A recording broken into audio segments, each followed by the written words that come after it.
첫 번째 이야기. 저희가 지난주에 스토브리그에서 이동현 해설위원하고 이야기를 나눴었죠. 뭐 하주석 선수 이야기는 전해드렸었는데 그 다음날 바로 서건창 선수 계약이 나왔는데 딱 저희가 수요일날 했던 금액에서 거의 흡사하게 나왔어요. 네네. 5억 전후. 네. 5억 전후. 5억을 살짝 넘길 수 있다. 5억을 넘길 것 같다고. 네, 5억을 살짝 넘길 수 있을 것 근데 같다. 5억이 약간 상징적인 금액 아닌가요? 5억 밑으로 떨어지면 진짜 느낌 자체가 완전 헐값 느낌인데. 저는 그래도 고종욱 선수보다는 좀 더 줄 줄 알았죠. 고정욱 선수가 5억에서. 예, 2년에 5억이었거든요. 네. 2년에 5억이었는데 서건창 선수는 플러스 1이 1 플러스 1에 5억이잖아요. 조건을 달성해야지만 5억. 네, 그러니까 네. 고종욱 선수보다 못한 거죠.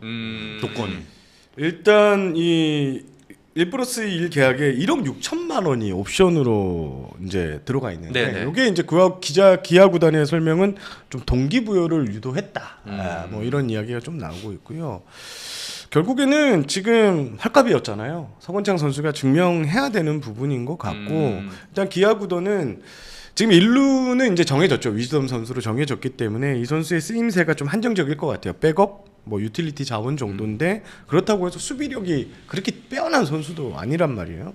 그래서 당장 캠프 때부터 그리고 시범 경기 때부터 치열한 경쟁이 좀 필요해 보이고요. 왜냐하면 밑에 이제 윤대원 선수나 이런 젊은 선수들이 너무나 가파른 상승세로 올라오기 때문에 네. 그리고 서건창 선수가 계약 금액도 작지만 그 향후 경쟁 과정도 좀 쉽지 않을 것 같다 이런 생각을 좀 해봤습니다. 네. 자, 결국 4수 끝에 네. FA 계약을 맺었는데 뭐 실패에 가깝다고 봐야 될까요? 아니면 성공이라고 볼 수는 없죠. 성공이라고는 볼 수는 절대 없겠죠. 네, 예. 실패라고 이게 실패죠. 하기는 좀 잘 모르겠고 네.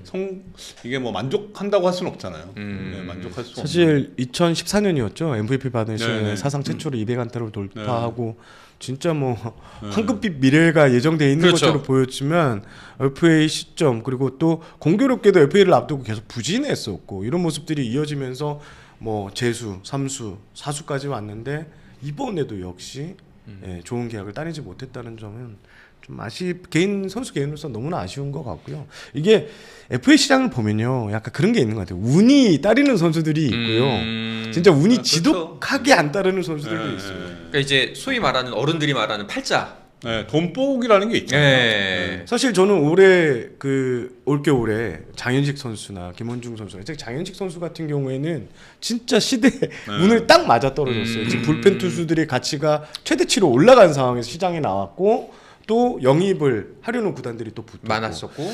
그리고 저는 가장 중요한 게 이 시장 가격의 가장 중요한 요소는 저는 원 소속 구단이 얼마나 적극적으로 달려드느냐 그 역할인데 결국에는. 근데 지금 장현수 선수도 결국에는 기아도 붙었고 물론 다른 경쟁 구단도 있었지만 그런 것들이 가격 책정에 상당히 영향을 미치는데 서건창 선수 같은 경우는 애초부터 심지학 단장이 나갔다 오세요. 혹은 이제 뭐 시장하고 뭐 우선순위 아니라고 못을 박아놓고 시작했으니까 선택지가 거의 없었다고 보는 게 맞는 것 같습니다. 자, 또 비슷한 의미로 뭐 이제 하주석 선수 저희가 지난주에 이야기를 하긴 했습니다만 1억 1천만 원 보장도 아니죠. 그러니까 하주석 선수가 저는 솔직히 이 정도까지 가치가 떨어졌을까? 왜냐면 불과 3, 4년 전만 해도 하주석 선수는 한화의 약간 중심축인 선수였단 주장도 말이에요. 하고 그랬으니까. 그렇죠. 젊은 주장이었죠. 그런데 가치가 너무 떨어졌고 사실 제가 앞선 방송에도 한 말씀드린 것 같은데 구단에서는요 그 얘기까지 했어요. 야 사인앤 트레이드 잡아와.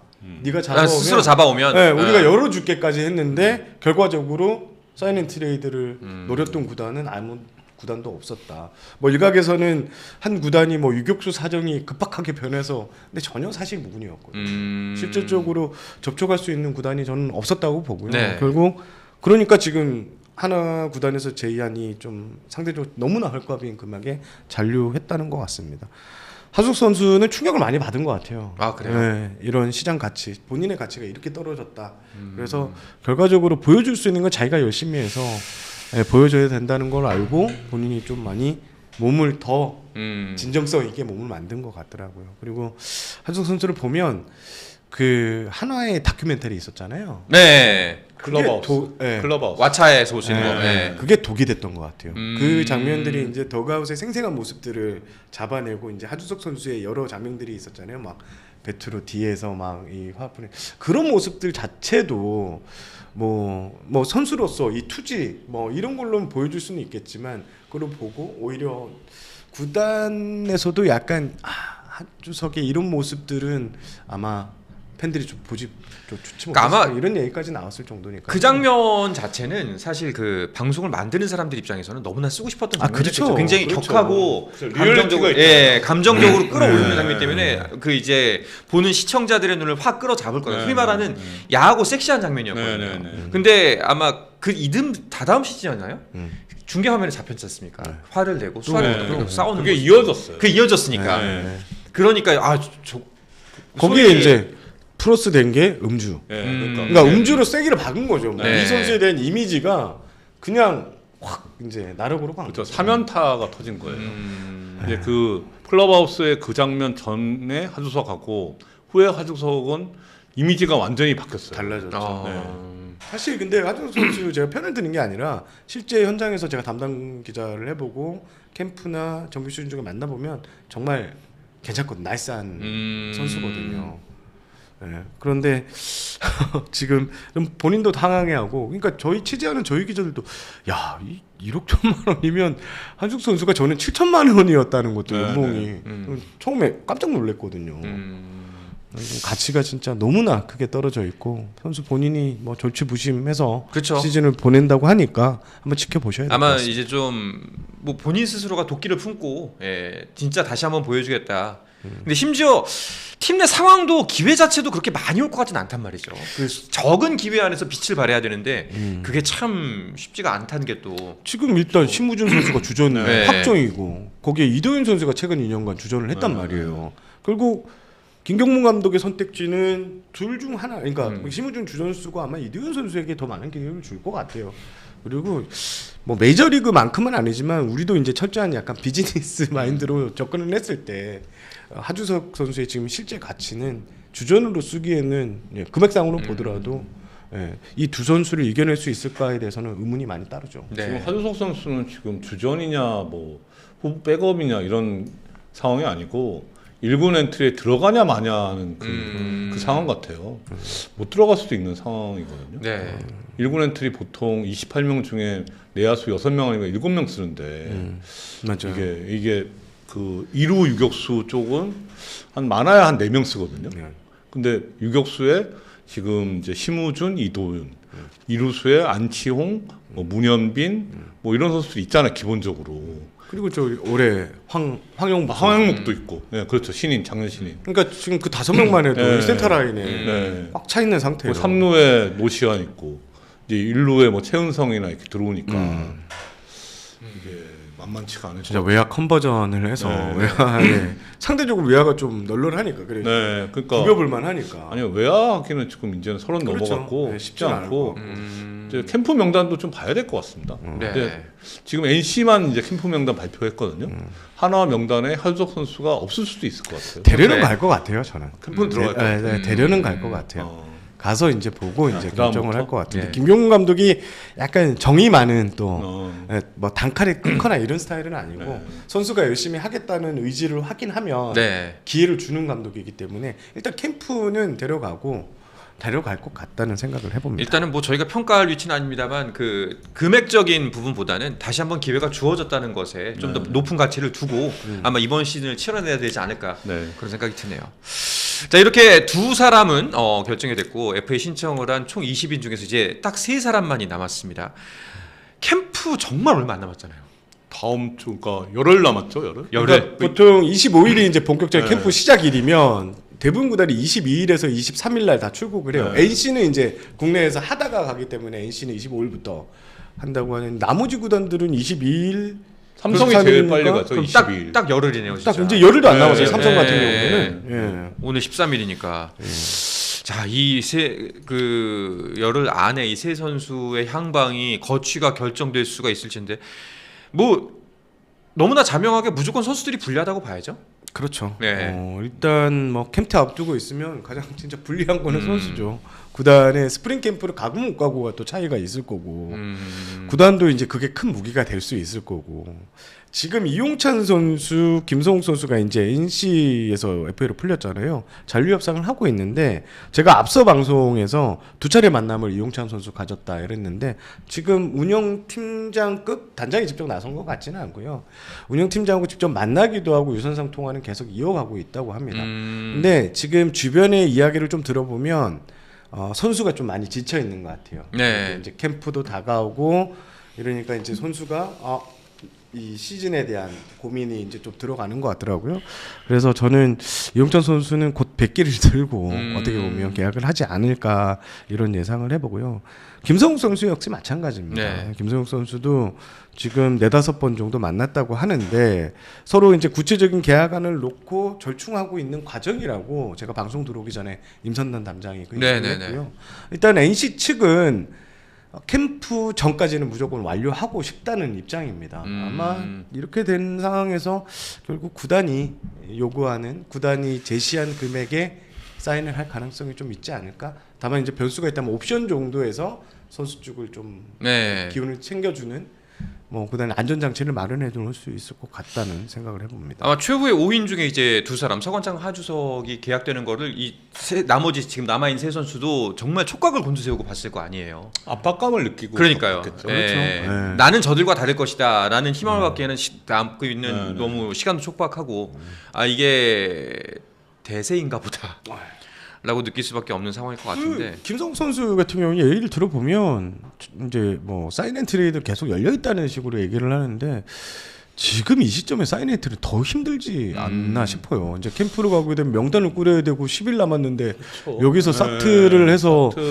더 복잡하게 가져가는 구단이 없을 것 같고 실제 그런 움직임이 없는 걸로 저는 확인을 했고 그렇다면 결국 잔류밖에 없는 것 같습니다. 네. 자 그리고 문성현 선수인데 문성현 선수는 지난주에도 말씀하셨다시피 아직까지도 협상 자체가 아예 이루어지지 않았다라고 저희가 들었는데 일주일 사이에 변동은 없나요? 없어요. 네. 와 그러면은 만약에 제가 엊그제 체크한 버전까지는 아직 뭐 계획도 없다고 했으니까 키움 측에서는 약간 이 선수는 진짜 그런 상황이면은 방출하고 똑같잖아요. 그렇죠. 그러니까 방출이라는 건 구단이 선수를 방출하는 건데 지금 문성현은 자기가 자기 선택을 한 거예요. 네, 지금 그러니까 지금 상황이면 방출 선수랑 다를 바가 없는 그런 상황 같아요. 근데 보통 액션을 취하거든요. 그래도 남아 있는 이제 여론도 의식을 하고. 그렇죠. 원소속 구단이 안 만나지는 않거든요.